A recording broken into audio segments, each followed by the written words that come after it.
Welcome to Zoe Stories. Just lipstick, that's how it all started. If I had just said no to that lipstick, none of this would have happened.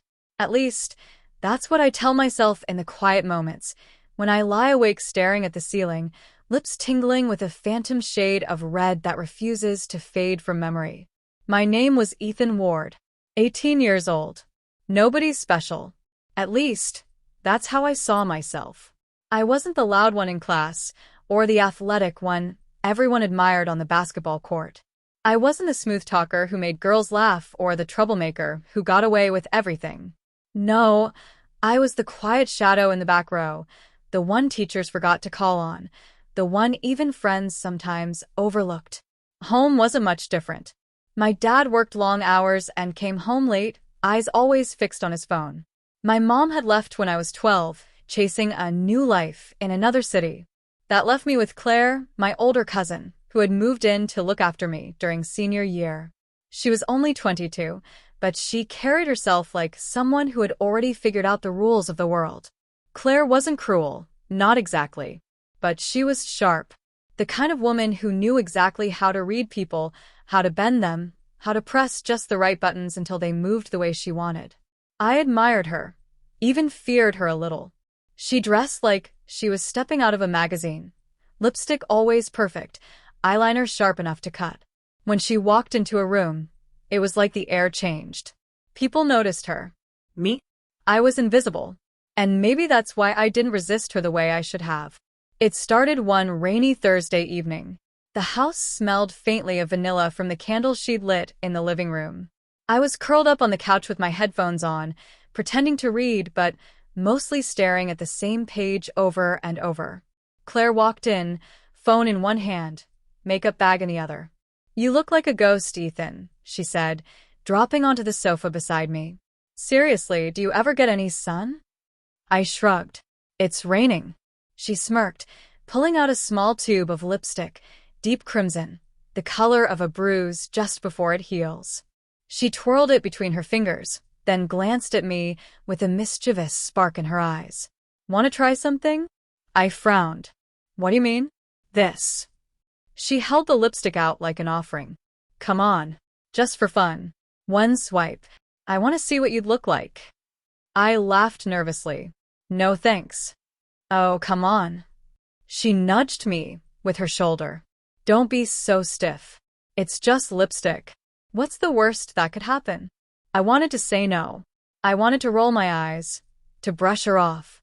But there was something about the way she said it, the casual dominance, the teasing smile that made refusal feel impossible.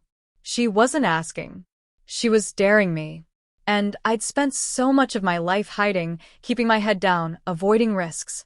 Maybe I just wanted, for once, to not be the boring invisible boy. My throat tightened. Fine. Just once. Claire's grin widened. That's the spirit. She leaned in close, the vanilla scent of her perfume wrapping around me. With one practice motion, she uncapped the lipstick and twisted it up. My pulse quickened as she tilted my chin. "Don't move," she whispered.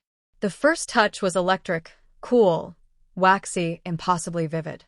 The color dragged across my lips in a smooth stroke, and my reflection in the darkened window shifted. Not Ethan. Not the boy, who never got noticed. Someone else. Someone bold, someone daring. Claire pulled back, admiring her work. Well, she said softly. "Look at you." I swallowed, heat rising to my cheeks. "This feels weird." "Weird," she repeated, her eyes locking onto mine. "Or kind of exciting?" I didn't answer. I couldn't. My heart was pounding too loudly. That should have been the end of it. Just a stupid joke on a rainy night. But Claire didn't look away. Her smile was slow, knowing, and I realized, with a sinking dread, that she had seen something in me, even before I had. A crack. A weakness. And she wasn't going to let it go, because that was how it all started. With just lipstick. Claire didn't stop staring. It wasn't the kind of look someone gives when they're laughing at a joke or admiring a silly experiment. No, her gaze was heavier, assessing, calculating, as if she'd just uncovered a secret I didn't even know I had. I wiped at my mouth quickly, smudging the lipstick across my skin. Okay, that's enough. Joke's over. But Claire's hand shot out, fingers curling around my wrist with surprising strength. Don't, she whispered. Her tone froze me. There was no laughter in it, just intent. Slowly, she took my hand away from my face. Her thumb brushed along my chin, wiping the smear away with a kind of care that made my chest tighten. You don't even see it, do you? She murmured. See what? I asked, voice barely audible. Her lips curved into that sharp little smile of hers. You're pretty. The words stabbed through me. Pretty. Not handsome. Not cool. Pretty. I shook my head. Stop it. But she leaned back on the sofa, crossing one long leg over the other, lipstick tube still in her hand like a weapon she wasn't done with. Why should I? You look better with color on your lips than half the girls I know. It's wasted on you. I stared down at my trembling hands. My throat was dry. Every instinct told me to get up, retreat to my room, lock the door. Pretend none of this happened. And yet, my body stayed rooted in place. Because underneath the embarrassment, the shame, the panic, there was something else. A flicker. A terrible, undeniable spark of curiosity. Claire saw it. She always saw too much. Tell me something, she said suddenly, her voice casual but her eyes sharp. Why do you always hide yourself, Ethan? Why do you walk like you're trying not to exist? I don't. Yes, you do. She leaned forward, resting her elbows on her knees. You let people step over you, blend into the background. You're like a ghost in your own life. Don't you ever get tired of it? The words stung because they were true. I opened my mouth, but nothing came out. Her smile widened, slow and deliberate. Maybe that's why this works on you. Because it makes you visible. You think it's just lipstick, but it's not. It's transformation. I shook my head again, but weaker this time. I'm not like that. Her eyes glimmered with mischief. Not like what? Heat rose in my face. I couldn't even form the words. She chuckled softly, almost kindly. Relax. I'm not saying you're anything. I'm just saying, maybe there's more to you than even you realize. Her phone buzzed on the coffee table, pulling her attention for a moment. She glanced at the screen, typed something quickly, then looked back at me. That same playful cruelty danced in her expression. You know, Ethan, she said, tapping the lipstick against her palm, we could have some fun with this. Alarm bells went off in my head. Fun how? Simple. She shrugged. You let me try a few things. Makeup, clothes, hair. Just experiments. No one else has to know. My stomach dropped. No. No way. Why not? Her tone was light, teasing, but there was a steel edge beneath it. It's harmless. I get to practice my styling skills. You get to try on a new skin. Who knows? Maybe you'll even like it. I stood quickly, heart racing. This is crazy. She tilted her head, smirk still painted across her face. Crazy? Or just different? I turned toward the hallway, desperate to escape. But before I could take a step, her voice stopped me cold. You know I could tell people, right? I froze. Slowly, I glanced back at her. She was still sitting on the sofa, legs crossed, calm as a queen on her throne. Tell them what? I asked, though my voice shook. Her smile deepened. That I caught you trying on my lipstick. That you liked it. My chest constricted. That's not. Doesn't matter, she interrupted smoothly. People believe what they want. And trust me, Ethan, they believe it. I felt the blood drain from my face. She had me. She knew it. And then, as if to twist the knife, her voice softened, coaxing. Or you could just trust me. Let me guide you. No one else has to know. It'll be our little secret. Her trap had closed, and I hadn't even realized I'd walked into it. I swallowed hard, heart pounding so loudly it hurt. And when she patted the seat beside her and said, "Sit," I did. Because I already knew I wasn't going to win. The silence after she said sit was heavier than any sound. The rain tapped against the window like impatient fingers, but in the living room, The only rhythm was the pounding of my heart. I sat stiffly, my eyes fixed on the floor. Claire leaned back, satisfied, twirling the lipstick tube between her fingers. She looked less like a cousin in that moment and more like a hunter who had cornered her prey. "Good boy," she murmured. The way she said it made my skin prickle. Not praise. Possession. I clenched my fists. "You can't tell anyone. Promise me." Her lips curved into a smile that wasn't quite kind. "Why should I? I like having secrets. Especially when I own them." I swallowed hard. The word own echoed in my head like a curse. Then, with the smooth confidence of someone who never asked permission, she shifted closer and held up the lipstick again. "Let's do this properly. You smeared it last time." "I don't want to." "Hush." She pressed a finger lightly against my lips. "You already started. Don't back out now." Her perfume, warm vanilla and something sharper beneath, wrapped around me, dizzying. I wanted to push her hand away, to run upstairs, lock the door, scrub my mouth clean. But instead, I froze. Because the part of me that should have fought was tangled in something more dangerous, the need to know what she would do next.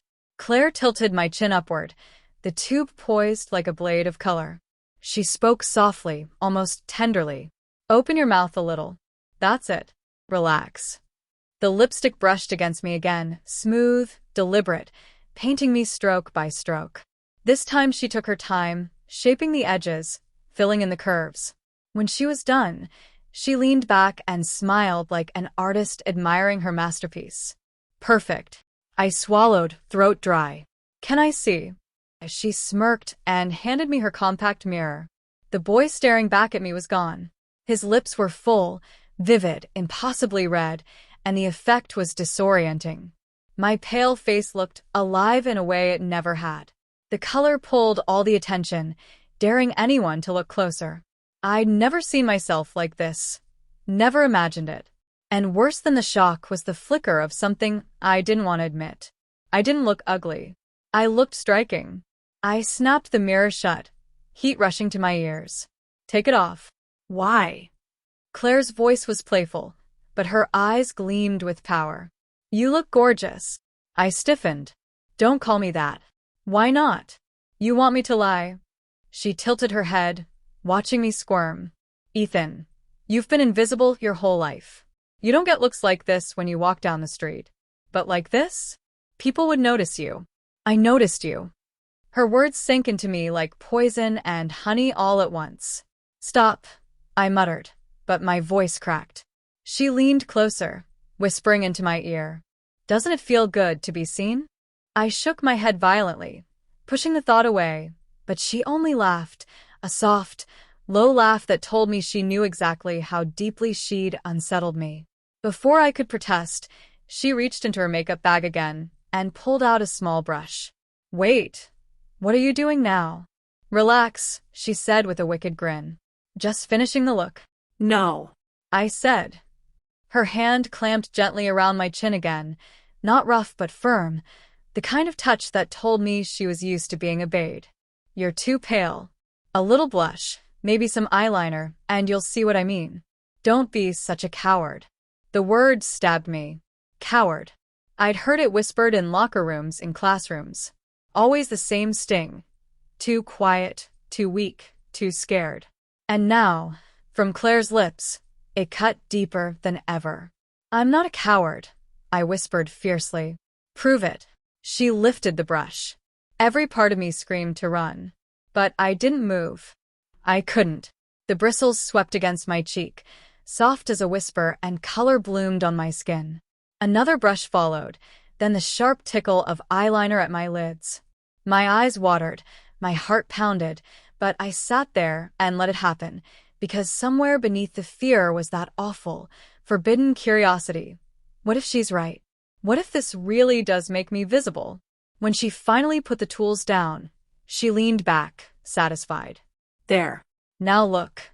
I hesitated, but the mirror was in my hand before I could resist. This time the shock was worse. The boy was gone. Truly gone. The face staring back at me was soft, almost delicate, lips red as a rose, cheeks faintly flushed, eyes sharper and larger than I'd ever seen. Not Ethan. Not invisible. Someone else. Someone pretty. My chest tightened, air catching in my lungs. This isn't me, I whispered. Claire's smile widened. Isn't it? I shook my head, but tears pricked my eyes. I don't know who that is. Her hand brushed against my hair, almost soothing. That's the point, Ethan. Maybe you don't know yourself at all. Maybe you need me to show you. Her words coiled around me like chains. And for the first time, staring into that mirror, I wondered if she was right. The mirror lay face down on the table, but I didn't need it anymore.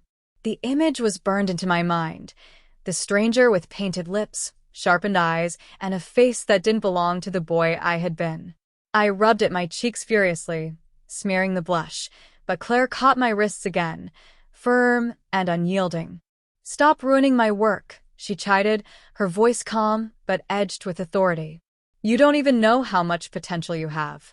I'm not your project, I snapped, surprising myself with the sharpness in my tone.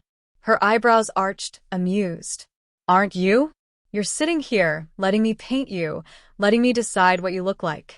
That's what you are right now, mine. The word hung in the air like smoke. Mine. I wanted to protest, to break free, but something about her certainty smothered my resistance. Claire had always been like this, unshakable, confident, the kind of person who never questioned herself. And me? I'd spent my whole life questioning everything. She stood suddenly, moving toward the hallway. Wait here. Before I could ask what she was doing, she disappeared into her bedroom. I sat frozen, staring at the rain dripping down the glass, my reflection faint and distorted in the window. I looked like a ghost wearing another person's skin. When Claire returned, she carried a bundle of fabric in her arms. My stomach dropped when I realized what it was. Clothes. Not just any clothes, hers. Dresses, soft folds of fabric, lacy edges peeking out. She dropped the pile onto the couch beside me, the scent of perfume and laundry soap rising up like a cloud. I shook my head instantly. No. Absolutely not. She smirked. Absolutely yes. I said I'd try the lipstick. That's it. This is too far. Claire crouched down in front of me, her face inches from mine. Her tone softened, but the steel in her eyes didn't fade. You think it's too far because you're scared. But scared of what, Ethan? Fabric? A zipper? Or are you scared of what it might make you feel? I opened my mouth, then shut it again. The truth twisted in my chest like a knife. She didn't wait for my answer. With deliberate slowness, she picked up a black dress from the pile, a sleek, silky thing that shimmered faintly under the light. She held it up against my chest, tilting her head as if measuring me. Perfect size, she murmured. You'll look stunning. I grabbed the dress and shoved it back at her. Stop it. Her expression hardened, her playful mask slipping just enough for me to see the control underneath. Ethan, she said, voice low and dangerous. Don't make me remind you what happens if I tell people about tonight. My blood turned to ice. She leaned closer, whispering against my ear. Everyone at school, the girls you've never dared talk to, the guys who already think you're weak. They'd never look at you the same way again. You'd be the freak who wore lipstick. Tears stung my eyes. You wouldn't. Her smile returned, cruel and sweet all at once. I would. Unless, of course, you let me help you. Then it stays between us. Our little secret. I stared at the dress trembling in her hand. The fabric seemed alive, waiting to swallow me. My voice cracked. Why are you doing this? She leaned back, standing tall above me, her silhouette framed by the lamplight. Because you need it. You've spent your whole life hiding. Invisible. Forgettable. I'm giving you something else.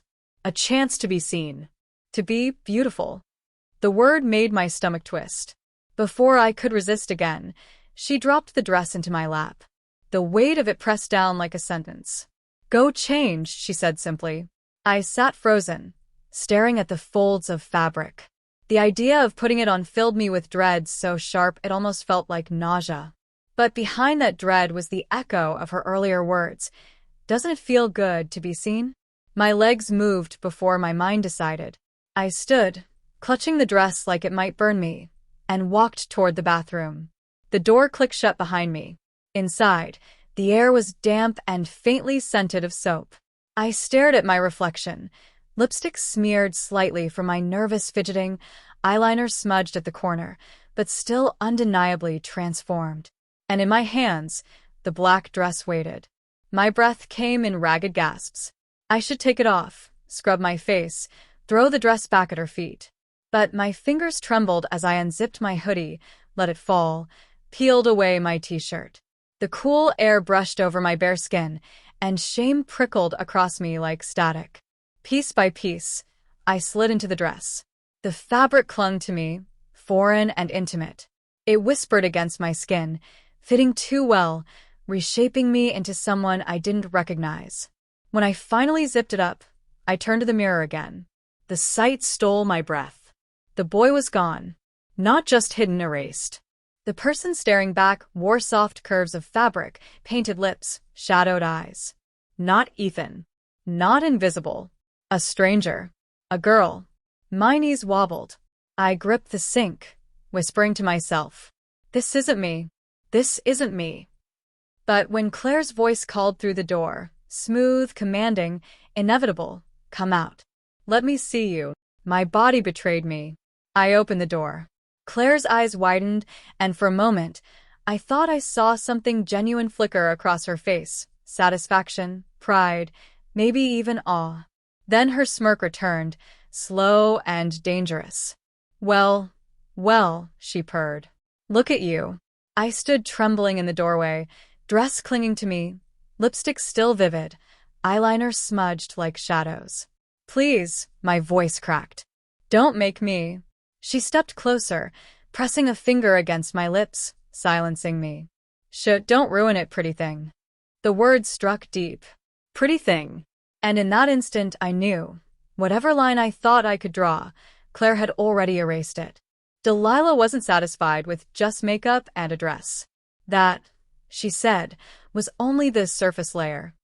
If I was going to pull off this role, her gorgeous date, I needed to live it, breathe it, and embody it in every movement, every gesture, every word. She stood behind me, her eyes sharp like an artist studying an unfinished painting. "You're too stiff," she murmured, pushing my shoulders back slightly and tilting my chin up. "Grace isn't about forcing yourself. It's about letting go of how you used to move. Stop walking like a boy trying to pass. Start moving like a girl who knows she owns the room." Her words stung, but they also electrified me. She wasn't just dressing me up anymore. She was dismantling the old me, piece by piece, and rebuilding something new. She put a pair of heels in front of me. "Try them on." I hesitated. The heels looked impossibly tall, delicate, like something that would snap under my weight. But Delilah crossed her arms, waiting. I slipped my feet into them, feeling my balance shift immediately. My legs felt shaky, unsure, but when I looked in the mirror, the difference was undeniable. My calves looked toned, my posture stretched taller, my hips swayed naturally. "Walk," she commanded. I stumbled at first, clutching the edge of the dresser, but Delilah steadied me with her hands on my waist. "No one is holding your hand tonight," she whispered. "If you fall, you do it gracefully." Step by step, I found a rhythm. My body complained, but the reflection in the mirror rewarded me. With every careful stride, the boyish edges of my movements dulled, replaced with something softer, more fluid. Then came the voice training. She handed me a glass of water and told me to repeat after her, lighter tones, higher inflections, subtle musicality in every sentence. It was awkward, embarrassing even, but the more I mimicked her, the more the strange girl in the mirror stopped sounding like me. Delilah's lips curved into a smile. "Perfect. Now, your name." My chest tightened. "My name? You can't walk into the party as yourself. Pick something feminine. Something that suits this gorgeous woman staring back at you." I looked at my reflection, my heart hammering. My face was framed with styled hair, my lips painted red, my dress hugging every curve Delilah had so carefully crafted. For the first time, I didn't just see myself pretending. I saw her. After a long silence, I whispered the name that had bloomed in my mind. Delilah's smile widened. Beautiful. From now on, that's who you are. And just like that, the boy I had been was fading, replaced by the girl I was becoming. Maya's eyes gleamed with the kind of excitement that made me nervous. She had always been daring, unpredictable, and when she set her mind on something, resistance was pointless. I sat stiffly on the edge of her bed, still tugging self-consciously at the hem of the dress she had convinced me to try. My legs looked far too slim, my arms too soft, and though the mirror showed a stranger, Maya insisted I looked perfect. "Come on, Arjun," she said, her voice teasing. "You've already taken the first step. Makeup, dress, heels, what's left? Just one night. Be my date, and we'll laugh about it forever." I swallowed hard. One night? Maya, I can't. People will know. What if someone recognizes me? What if? She cut me off, holding up her phone like a weapon. What if I tell everyone about that video you begged me to delete? The one where you sang in my heels, pretending to be a diva? Her smirk widened. Don't test me. You look better as a girl than you ever did as a guy. This is happening. Her words sank like stones in my stomach. The fear of exposure clawed at me. She had the power to ruin me with a single post. My secret, my weakness, was in her hands. My lips parted to argue, but no sound came. Maya leaned closer, her perfume intoxicating, her tone softening. Arjun, or should I say Arohi? She let the name roll off her tongue deliberately, savoring my reaction. That's who you'll be tonight. My gorgeous +1. And trust me, nobody will suspect a thing. They'll just see a stunning girl on my arm. The name pierced me. Arohi. It felt foreign, yet unsettlingly right. My pulse quickened as if the identity was already tightening its hold around me. I wanted to scream no. I wanted to run out the door and never look back. But instead, I found myself whispering, "And after tonight it's over?" Her smile turned victorious. "Of course. Just tonight. Be my gorgeous date, and tomorrow you can go back to boring old Arjun." But in my heart, I knew the truth. One night was enough to change everything. The morning after the shopping trip, I woke up to the sight of the dresses neatly folded on my desk. My heart skipped a beat. They weren't just clothes anymore. They were a ticking time bomb. I knew my friend, Aisha, wouldn't let me hide from this. And sure enough, just after breakfast, she arrived at my house with a grin that told me she had something dangerous in mind. "Today," she said, holding up the lilac dress, "we see if the world believes you." I froze. The world? Until now, it had been just between us. Playing dress up in front of her was one thing. Stepping outside, risking other people's eyes, was another. I shook my head quickly. No way. Someone will recognize me. My classmates, the neighbors. This isn't a game anymore. But Aisha just laughed, her voice warm but firm. That's exactly the point. If you can pass outside, even for an hour, then you'll know this isn't just a costume. It's a life you could live. Her words hit me hard. A life I could live. The idea both thrilled and terrified me. My pulse quickened as she pushed the dress into my hands. I wanted to argue, but deep inside, part of me wanted to test it too. The transformation process was slower this time. Aisha carefully curled my hair, applied foundation, blush, and a soft pink lipstick. I watched the boy in the mirror vanish, layer by layer, until only a delicate girl stared back at me. She looked nervous, vulnerable, but undeniably real. When I stepped into the lilac dress, the fabric brushed against my legs like a secret. Aisha added a pair of nude tights and the kitten heels we'd bought. Standing felt strange at first, my balance awkward, but when I caught sight of myself fully dressed, I nearly forgot how to breathe. Finally, Aisha grabbed her bag and dragged me to the door. "We're just going to the cafe down the street. No one will notice." But as soon as I stepped outside, every sound seemed sharper. The crunch of gravel, the hum of cars, the faint chatter of neighbors. I wanted to shrink into the ground. My steps were small and careful, my heart racing so fast I thought it might give me away. When we entered the cafe, the barista barely looked up, simply greeting us with a polite, "Hello, ladies." The word hit me like lightning. Ladies. Not once did his eyes flicker with suspicion. Aisha smirked, leaning closer to whisper, "See? You passed." I sipped my drink with trembling hands, trying to appear calm. Each passing glance from strangers felt like a test, but no one questioned me. Some even smiled. And in those fleeting moments, I wasn't pretending. I wasn't hiding. I was her, the girl in the lilac dress. Walking back home, the fear hadn't vanished, but it was accompanied by a dangerous new feeling, exhilaration. If I could survive this, what else could I survive? For the first time, the possibility that this wasn't temporary crept into my mind. The day finally arrived. Mira had chosen everything for me. My dress, my shoes, even the jewelry that sparkled faintly under the bedroom light. When I looked at the outfit hanging there, it felt surreal. A soft lavender evening gown, flowing yet perfectly shaped to show curves I barely believed I had. A delicate silver necklace rested on the table, beside a clutch purse and matching heels. Mira clapped her hands together when she saw me staring in shock. "Don't just look at it, darling. Tonight you're not hiding anymore. You're stepping into the world as my gorgeous date." I swallowed hard, my throat dry. "Mira, this feels like too much. People will stare, they'll know." She leaned close, her lips curling into a smile. "No, they won't. Because I've crafted you into perfection. When they see you, they'll see nothing but beauty, confidence, and grace. Trust me." The transformation process that night felt different. Mira applied my makeup with more precision than ever, her fingers tracing my cheekbones as though sculpting me. She styled my hair into soft waves that framed my face like it belonged to another person entirely. Each stroke of mascara, each brush of blush, pulled me further from the boy I once was. And then came the dress.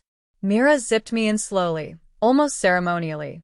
The fabric hugged me in ways I never thought possible, smoothing out every flaw, accentuating every illusion. When I slipped my feet into the heels, my balance wavered, but Mira steadied me with a laugh. "You'll get used to it. Tonight, you'll walk beside me like you've always belonged in those shoes." The ride to the event was silent, except for my racing heart. My hands clutched the clutch purse tightly, knuckles white against the lavender satin. Mira, however, was calm, smiling as though she knew exactly what awaited us. When we arrived, the lights of the venue spilled onto the pavement, glittering and grand. I hesitated at the car door, trembling, but Myra's hand found mine. "Ready," she whispered. I forced a nod, stepping out into the glow. And just like that, I was seen. Cameras flashed, voices buzzed, and I realized with a shock that no one was laughing or pointing. Instead, their eyes lit with admiration. Compliments drifted toward me like petals. "She's stunning. What a beautiful couple. Who is she?" Every step I took beside Mira felt both terrifying and intoxicating. The heels clicked against the marble floor, my gown swaying with every movement. For the first time, I wasn't hiding behind closed doors or within the safety of Myra's apartment. I was living the illusion fully, exposed to the world. And the strangest part? It didn't feel like an illusion anymore. The grand hotel ballroom glittered like a palace. Chandeliers threw golden light across polished marble floors, and the air buzzed with laughter, clinking glasses, and the faint sound of a live jazz band. Everywhere I turned, women in dazzling gowns and men in sharp suits mingled, smiled, and whispered. And there I was, dressed in a flowing sapphire blue gown that hugged my body in ways I never thought possible, my hair curled into perfect waves that brushed my shoulders, and my lips shimmering a soft rose pink. I looked into the mirrored surface of a champagne bucket as we walked in, and for the first time, I didn't see the me I used to know. I saw her. A beautiful woman. My date. Sophie squeezed my hand gently, guiding me toward the crowd. "Relax," she whispered with a smile that could melt stone. "You look amazing. No one's going to question you." Just remember, you're my gorgeous date tonight. My stomach nodded. Her words felt like both a comfort and a challenge. The whole night was a test, wasn't it? A test to see if I could survive being a woman in a world where every eye seemed to be watching. Almost instantly, Sophie was swept into conversations, friends greeting her, colleagues asking about her work. And me? I stood there, smiling nervously, sipping at my glass of sparkling water, praying no one noticed the slight tremble in my hand. But of course they did. Wow. A woman in a silver gown said, eyeing me up and down. Sophie, you didn't tell us you were bringing someone new. She's stunning. Where did you find her? Her. The word stabbed my chest and soothed me at the same time. They thought I was a girl. They believed it. Sophie leaned closer to me, sliding her arm through mine. She's special, she said smoothly. Very special. My cheeks burned crimson. I forced a soft laugh, trying to sound natural, feminine, anything but the terrified boy trapped under layers of silk and makeup. As the evening went on, I began to notice the way people looked at me, admiring, approving, sometimes even envious. Every compliment made me blush deeper. Every polite gesture made me feel both powerful and powerless. When the band shifted to a slow, romantic tune, Sophie tugged me toward the dance floor. My breath caught. Wait, I can't. Yes, you can, she whispered, pulling me close. And then we were dancing.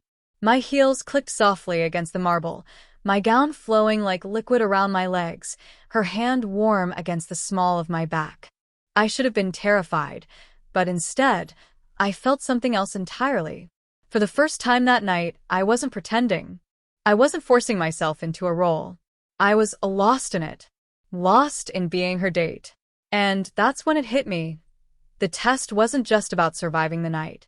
It was about discovering whether I could truly become this version of myself. And the scariest part? A part of me wanted to. Delilah stood in front of me with that same mischievous smirk, but there was something more serious in her eyes this time. She led me by the hand to her bedroom, where a tall, elegant mirror stood against the wall. The frame was carved in gold, and it seemed older than anything else in the house. Candles flickered on both sides of it, making the glass shimmer like it was alive. Sit, she commanded softly, almost like a spell. I obeyed, without even thinking. My heart was racing as she picked up a brush and began stroking my hair, long, silky, and undeniably feminine now. Each stroke sent shivers down my spine. You've seen yourself in the bathroom mirror, in your phone camera, in passing reflections, Delilah said, her voice low, hypnotic. But this mirror, this one shows truth. Once you look, there's no going back. Her words made my breath catch. No going back? I asked nervously. She smiled, tilting my chin up. Exactly. This isn't just makeup and clothes anymore. This is identity. This mirror doesn't reflect who you were, it reflects who you've become. I didn't understand what she meant until she stepped aside and let me face it fully. The person staring back at me wasn't a boy at all. She was breathtaking. Smooth skin, sharp eyeliner that softened into grace, lips shimmering a soft pink. My figure, framed in the delicate dress Delilah had picked, curved in ways I never thought possible. My legs looked endless in the heels, my hands delicate as they nervously clutched the skirt. I gasped, stumbling backward. That's not me, I whispered, but my voice cracked, sounding too soft, too girlish. Delilah leaned closer, whispering into my ear. It is you. And it always has been, hiding under the surface. Now the mirror has revealed it. You can deny it with your words, but your reflection won't lie. I pressed my palms to the glass, desperate to find the boy I used to be. But no matter how hard I searched, all I saw was her, a girl who looked fragile yet powerful, nervous yet radiant. A stranger. Or maybe the real me. Tears welled in my eyes as I choked out. But what if I don't want this? Delilah's hand rested gently on my shoulder, her tone both kind and unyielding. Then, why does your heart race every time you see her? Why do you tremble with excitement instead of disgust? You've already chosen, even if you don't realize it. I stood frozen, my chest rising and falling, the truth pressing down heavier than ever. The mirror wasn't showing me an illusion.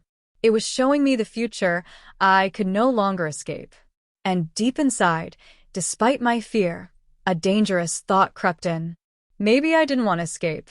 I stared at my reflection in the mirror, and for the first time, I didn't recognize the person looking back.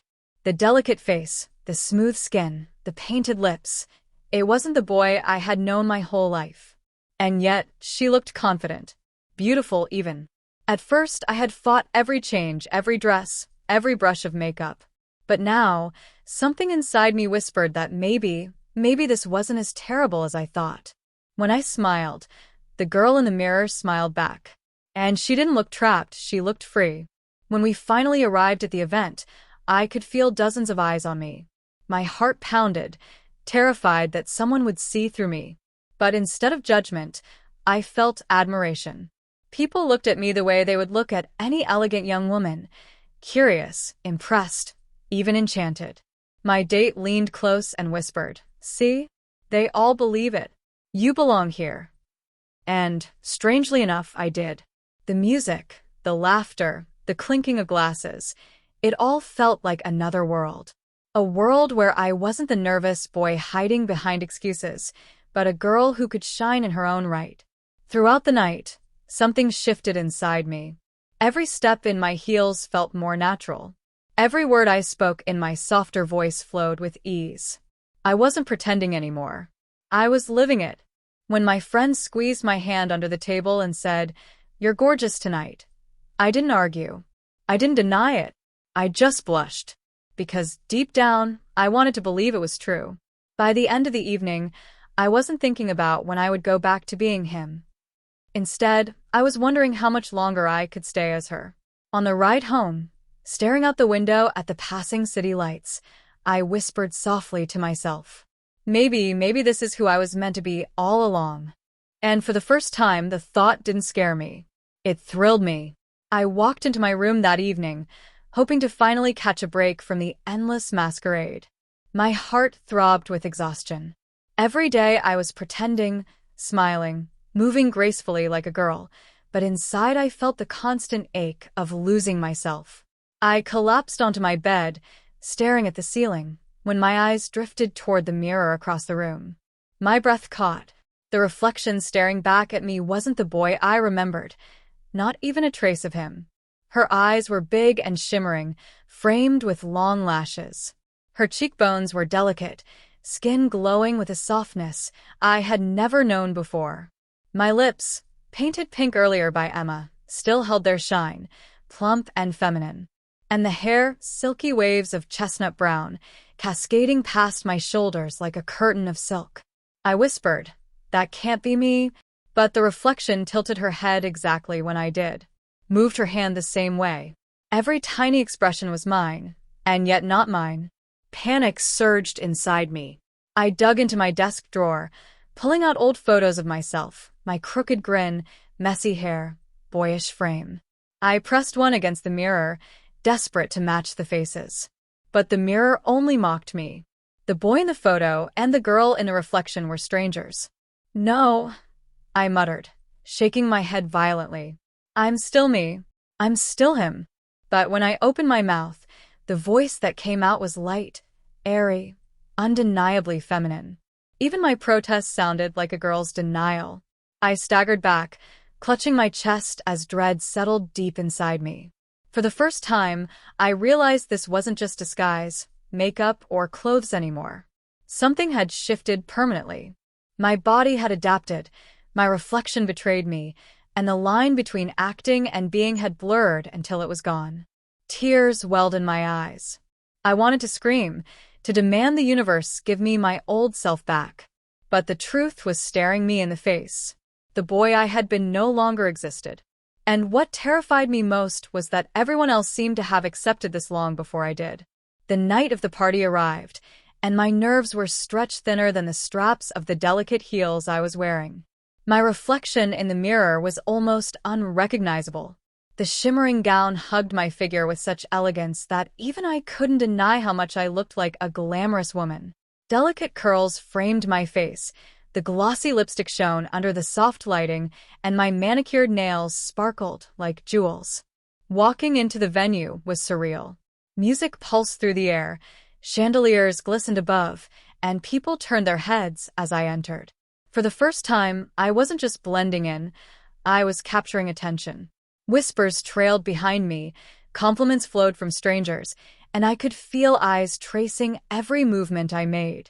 At first, I thought I could survive the night in silence, pretending, smiling, keeping conversations short. But fate had other plans. A colleague from my real life, someone who knew me only as the quiet, overlooked guy at work, suddenly stopped me mid-hall. His eyes went wide. "Excuse me. I know this might sound odd, but," he hesitated, scanning me from head to toe. "Have we met before? You look so familiar." Panic surged inside me. My throat dried up, but my lips parted anyway. A soft, melodic voice I had practiced with Delilah slipped out before I could stop it. "I don't think so," I said, smiling politely. His expression softened, but the intensity of his gaze didn't fade. For the rest of the evening, he hovered nearby, stealing glances as if he couldn't shake the feeling that he knew me. And worse, he wasn't the only one.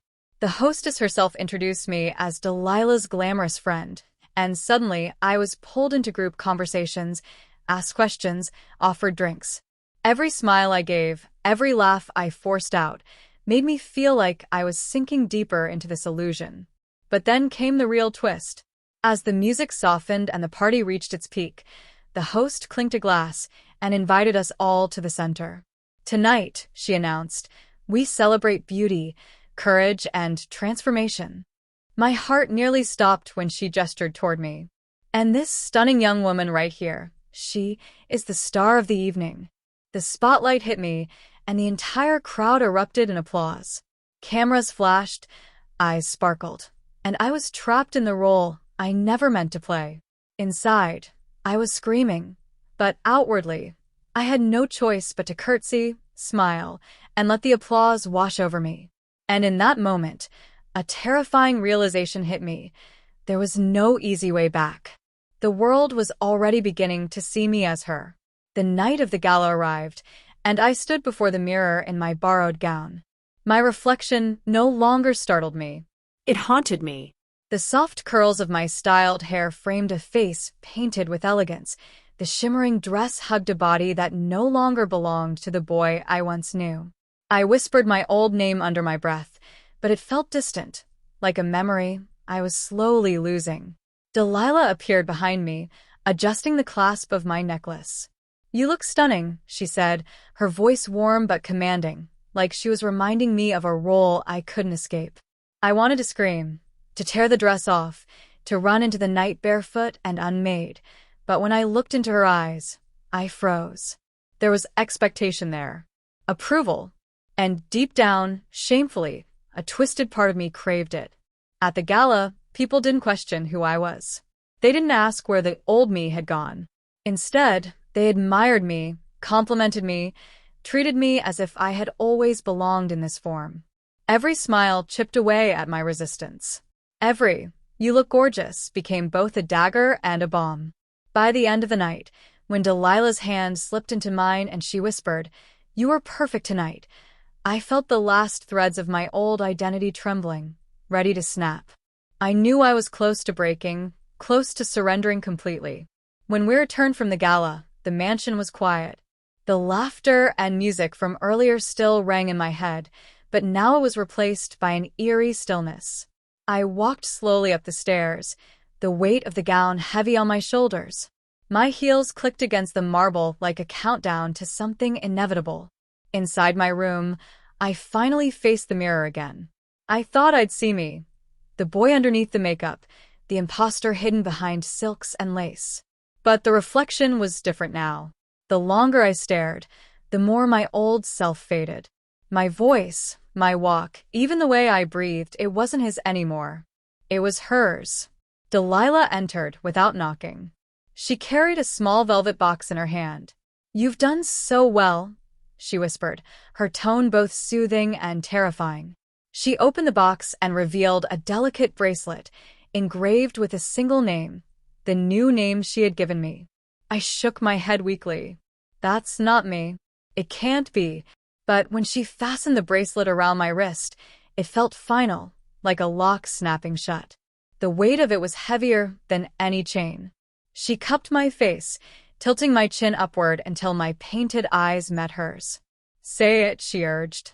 Say your name. For a long moment, I resisted. My throat ached, my heart pounded, my mind screamed. But when the word finally slipped past my lips, soft and trembling, something inside me shattered. Delilah smiled. Not cruelly, almost tenderly. She kissed my forehead and whispered, "Now you're complete." And just like that, the boy was gone. The identity I had clung to was nothing but a shadow, swallowed by satin, perfume, and expectation. When I lay in bed that night, bracelet still clasped around my wrist, I realized the truth. There was no going back. The world would never see him again. Only her. And the scariest part? Neither would I. The party was still in full swing, but inside me, a storm raged. My smile never faltered for the guests, but my heart beat so hard I could hear it in my ears. Every compliment, every glance, every whispered word about how beautiful I looked as Lucas's date dug deeper into me. At first, I thought it was just an act, a costume, a role I had to play for one night. But as I caught sight of myself in the grand mirror by the ballroom doors, I froze. The girl staring back wasn't a disguise anymore. She was real, her soft curves, her glossy lips, her elegant dress hugging her body perfectly. The reflection didn't look like someone pretending.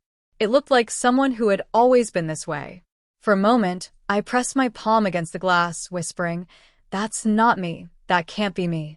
But the reflection whispered back in silence, "It already is."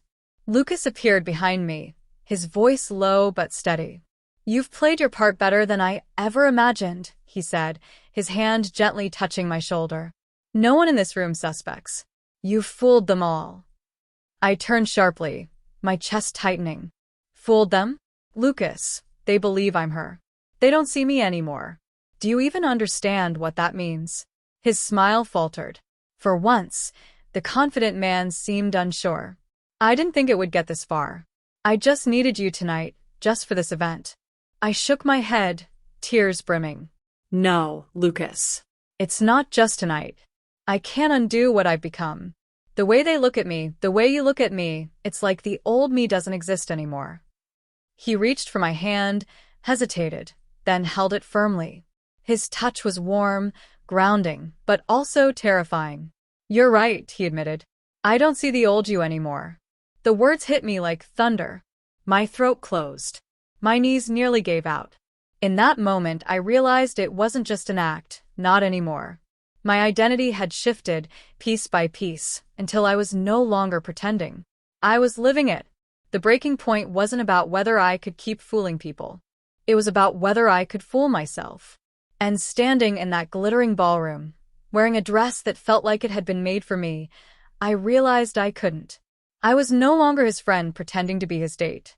I was his gorgeous date. And the scariest part? A piece of me didn't want to let it go. I closed my bedroom door, my heart racing faster than ever before. In my hands, I held the dress Amelia had chosen for me, silky, delicate, shimmering under the light. I hesitated, staring at it as though it held the power to rewrite my very existence. And maybe it did. I slipped out of my casual clothes, my reflection in the mirror catching my bare frame. For the first time, I didn't see a boy fumbling in clothes he didn't belong in. I saw a canvas, waiting for colors, shapes, and life. Slowly, I pulled the dress over my body. The fabric slid against my skin like water, hugging curves I had once resented, but now I admired. My wig was next, styled perfectly by Amelia. Long waves framed my face, softening my jawline. When I clipped it into place, I barely recognized myself. I reached for the makeup kit, my hands trembling. Carefully, I applied everything Amelia had taught me: foundation, blush, eyeliner, lipstick. Each stroke erased the last remnants of the boy I had been, painting over him until only the girl in the mirror remained. When I finally looked at myself, my breath caught in my throat. The girl staring back at me was beautiful. My eyes sparkled under the eyeliner, my lips curved into a soft smile, painted in crimson. The dress complemented every part of me. For the first time in my life, I didn't feel like I was pretending. I didn't feel trapped. I didn't feel ashamed. I felt free. Tears welled in my eyes, but they weren't tears of sadness. They were tears of release, of acceptance, of something long buried finally finding its way to the surface. Amelia knocked on the door lightly. "Are you ready?" I swallowed, wiping the tears from the corners of my eyes. I opened the door slowly, and the look on her face told me everything. Her jaw dropped, her eyes widened, and then she smiled with a pride so warm it filled the entire room. "You're breathtaking," she whispered. For once, I believed her. The ballroom clock struck midnight, its chime echoing like a judgment across the floor. I froze, my glass of champagne trembling in my hand. My reflection in the ornate mirror opposite the dance floor was no longer a disguise. It was me. My hair, styled into cascading waves, shimmered under the chandeliers. My lips, painted crimson, looked like they had always belonged to me. The girl in the mirror wasn't a mask. She was real. Ready for the announcement? Victoria's voice was soft yet commanding as she appeared beside me. Her presence was overwhelming, elegant in her emerald gown. Her eyes scanned me, not as though she was checking my disguise, but as though she was admiring her creation. "What announcement?"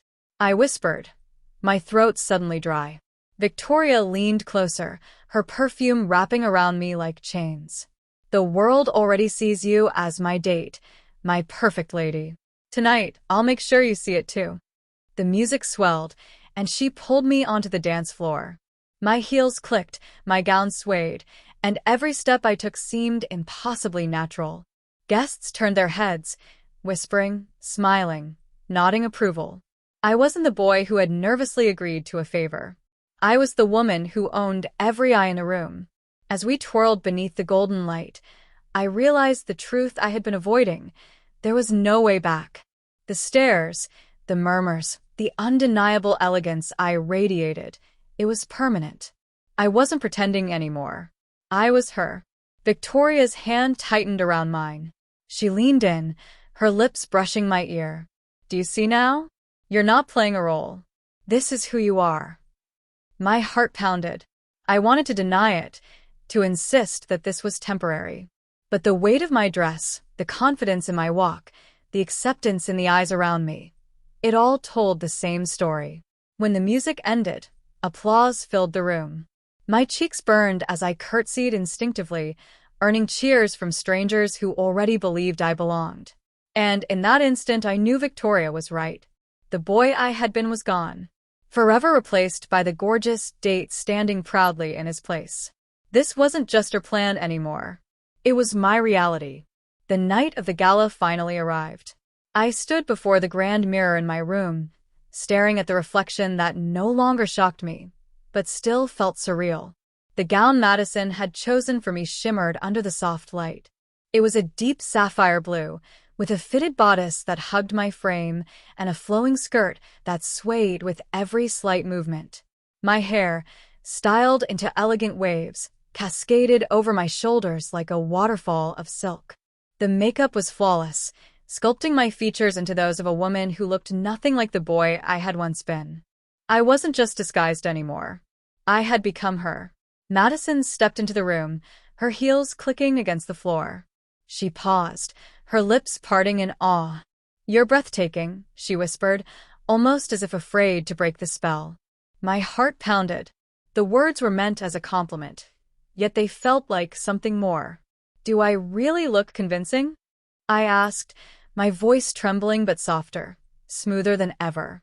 She moved closer, adjusting a strand of my hair with gentle fingers. "Convincing?" She gave a small laugh. "No, Alex. You don't just look like a woman. You are one at least tonight. Nobody will question it. Not a single soul." Her confidence washed over me, but so did a wave of realization. All these weeks, the clothes, the training, the endless corrections, it wasn't just about appearances. Madison had reshaped me entirely. The way I walked, the way I spoke, the way I carried myself, it had all been rewired. I thought back to the first time she had asked me to be her plus one, when this all began as a silly, temporary favor. Now, I couldn't see the boy I once was in the mirror anymore. "Ready?" Madison asked, extending her hand. I looked at her, then back at my reflection. Slowly, I nodded. Yes. As I slipped my hand into hers, a strange mix of fear and excitement surged through me. We stepped out together, heading toward the car that would take us to the gala. Each step of my heels on the pavement echoed like the closing of one chapter and the beginning of another. For the first time, I wasn't pretending. Tonight, I wasn't Alex the boy in disguise. I was her gorgeous date. The hall grew quiet as the last echo of music faded, leaving only the soft hum of conversation and clinking glasses. I stood there, still trembling in my heels, realizing that the night had come full circle. What began as a trap, a cruel twist of fate, had transformed into something far more profound. I caught my reflection in one of the tall gilded mirrors lining the ballroom. For a moment, I forgot who I used to be. The man I once was felt like a distant shadow, a ghost of a life I wasn't sure I wanted back. The woman staring back at me was poised, graceful, and breathtakingly alive. Isabella walked over, her expression softer than I'd ever seen it. She didn't need to say anything. Her hand on mine said it all. "You did it," she whispered, pride shining in her eyes. A surge of conflicting emotions swirled within me. Fear of the unknown, grief for the person I used to be, but also pride. I had survived humiliation, betrayal, and transformation, yet I had emerged as someone stronger. Someone who had discovered an entirely new identity. When the applause started, whether for me or the night itself, I couldn't tell. I didn't resist it. I let it wash over me. My heart no longer raced in shame but in strange, exhilarating acceptance. I wasn't just pretending anymore. I wasn't a guest forced into a role. I was the gorgeous date. I was the woman they all saw. And deep inside, I knew I had become her. The night ended not with fear, but with a quiet, dangerous certainty. I wasn't going back. By the time the night had fully settled, I was no longer the same person who had walked into that party as a nervous plus one. Sitting before the mirror in the guest room, I barely recognized the reflection. The girl staring back had sparkling eyes, painted lips, delicate earrings that swung whenever she moved her head, and a silky evening dress that clung to her in ways that were both terrifying and thrilling. I lifted a hand to my face, tracing the curve of my cheek, the softness of my jawline. I whispered aloud, "This is me, isn't it?" My voice came out softer, higher than before. It startled me, yet at the same time, it made me smile. A warmth spread through me, not just from the transformation itself, but from the realization that I hadn't just pretended tonight. I had lived as her, breathed as her, laughed and danced as her. From the hallway, I heard the faint sound of music still drifting in from the party. People were still talking about the gorgeous date who had stolen the spotlight. That gorgeous date was me. The thought filled me with both dread and wonder.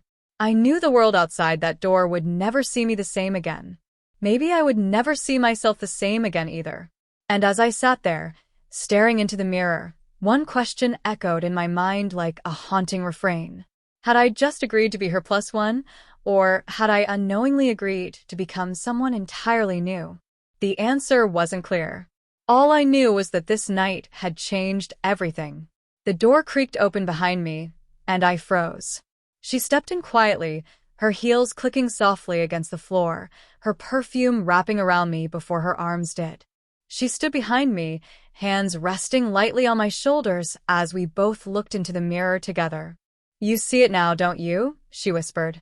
Her voice was gentle but steady, like she already knew the answer. I swallowed hard. "See what?" She leaned closer, her cheek brushing mine, her eyes locked onto my reflection. "Her. The woman you've become." I wanted to deny it, to say this was just one night, one experiment, a harmless game. But the truth shimmered in the mirror. The truth was undeniable. I was her. And the more I stared, the harder it became to imagine going back. Her smile deepened, as if she could read my every thought. You make a beautiful date, but maybe that's not all you're meant to be. Her words struck deep, trembling in my chest. My breath caught as a mix of fear and excitement surged through me. Maybe she was right. Maybe this wasn't temporary. Maybe tonight had been more than just an agreement. It had been a transformation written into my very soul. And in that moment, as her arms tightened around me, I knew with bone-deep certainty. Life as I knew it was gone. And something far more breathtaking and terrifying had just begun.